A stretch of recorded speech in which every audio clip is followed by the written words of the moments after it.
back at PDAC 2020, and I'm happy to have another special guest, Hannes Huster of the dergoldreport.de. That's dergoldreport.de. It's a newsletter based in Germany there, serves the European market, so I'm very, very happy to have Hannes here. Provides a different kind of perspective on the mining sector. Been in the industry for several years, so we've known each other for several years, so I'm very happy for you to be here. Thanks a lot, Hannes. Thanks for having me. Yeah, absolutely.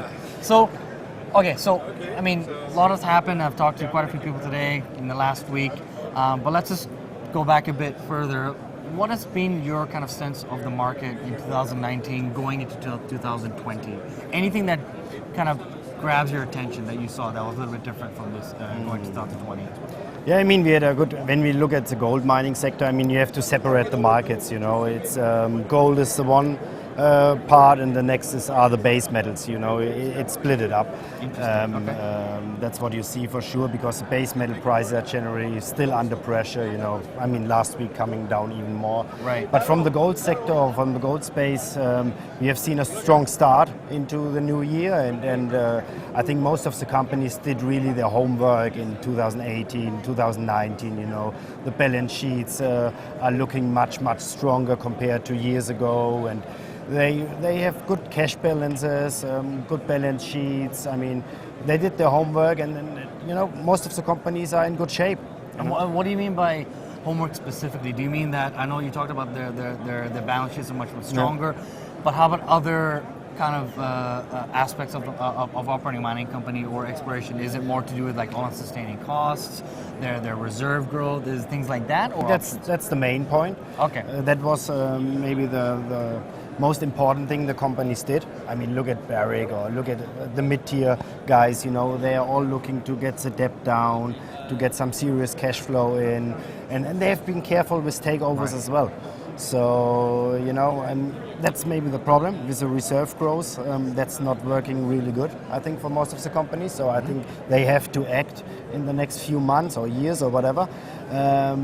But, you know, from an investor point of view, compared to years ago, where all these gold mining companies had this huge debt, and they were unsure, can they deliver a good sign and a good start to go from here, maybe into the next move.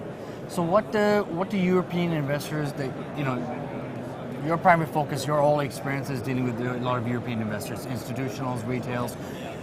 What is their main concern or what do they look for when they look to invest in the in the mining sector overall? Yeah, you know, generally, so let's say from the German investors or Austrian, Switzerland investors, they have a strong relationship to gold. You know what happened in Germany with hyperinflation. Right. It's still in their brains and in their heads, you know. And then, you know, they are looking for interesting stories and strong management teams, and I think they are more on the long term. You know, I mean, usually the guys follow the story, and as long as the company is delivering, they stay as a supportive shareholder. Interesting. In the market. You know. Okay, fair enough. Very interesting. So let's now talk about your newsletter, right, and how you go about your investment picks for your subscribers, and also if you could touch on your model portfolio, because I think if we discussed your model portfolio, it's up around 30% from last year. From last year it was up 35%. So 35%. Okay. Yeah. So let's talk about what do you typically invest for your subscribers? Yeah, what I'm looking for is you know, try to find good companies with good management, and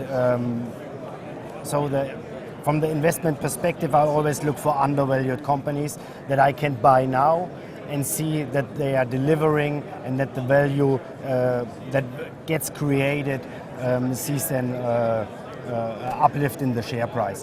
So that's the main focus. And and I'm very diversified in my portfolio. I not only have gold, it's called the Gold Report, but I always also have silver stocks or stocks out of other commodities like potash or mineral sands, for example, you know, some different things. And I think what the people have to understand in our sector is it's a risky business, We have all the risks you can have, from exploration risk, development risk, permitting risk. So it's the most important thing, or the message to my readers is always, don't put all your money on one or two stocks. You know, diversify, buy better 10 stocks than 2, buy better 20 than 10. You know, things like that. So, and I guess, you know, with this coronavirus that has been going around the last week, it has had quite a bit of impact on the precious metals and the base metals. I mean, all done and said, though, I mean, gold price, silver has done very, very well over the last year, and it having a little bit of correction because of this is not necessarily a bad thing, right? So what are your thoughts on the coronavirus having its impact on the precious metals price for 2020? Yeah, you know what we have seen in the last week, I mean, Dow crashed down, all the stocks crashed down, and gold was holding up very well until Thursday. You know, but then we saw Thursday it went down $2-3, but the mining stocks started to tank, already 7% on the indices and the GDX and so on, GDX. And then, you know, we had a bad day on Friday, and this looked like we had margin calls, we had whatever, you know, there was just sell whatever you can to get liquidity, and then sit back and see what's going on. But at the end, you know, when you look at similar situations in the past, usually the asset class that drops the last, that has the last hit in the market is the one that goes first up again. Interesting. So that's what I think, you know, and I can't tell you if that's the bottom already in gold or if it goes down another $100. Right. So I can't tell you this. But what we have seen from the environment, it started already in November, December going up, and that it's because of negative real interest rates. It's the rates are coming down. Now, you know, the Fed have to cut the rates 2 times at least, even more maybe, you know, and I don't know what the other central banks will do. I mean, I expect, to be honest, with the coronavirus. What's the European Central Bank doing? Yeah, we already have negative interest rates. I mean, they can't go lower. You can go lower. Go to -1. I don't know. Buy more bonds, buy more stocks. I don't know what they will do. But at the end, you know, they only have these 2 options: lower rates or come into the market and get liquidity. Yeah. So, and I think at the end, you know, it's a storm now that's going on. It's a panic. You see it here, you know, I mean, maybe half of the people here compared to last year. And everybody is panicking, and now we have to see how this plays out. But at the end, when this calms down a bit, I think gold will do very well. Is this an opportunity to buy, though, in a market like this, or are you taking kind of a wait and see? Yeah, you know, I mean, I would not play the hero next week. You know, today is Sunday. We don't know what will happen on Monday, Tuesday.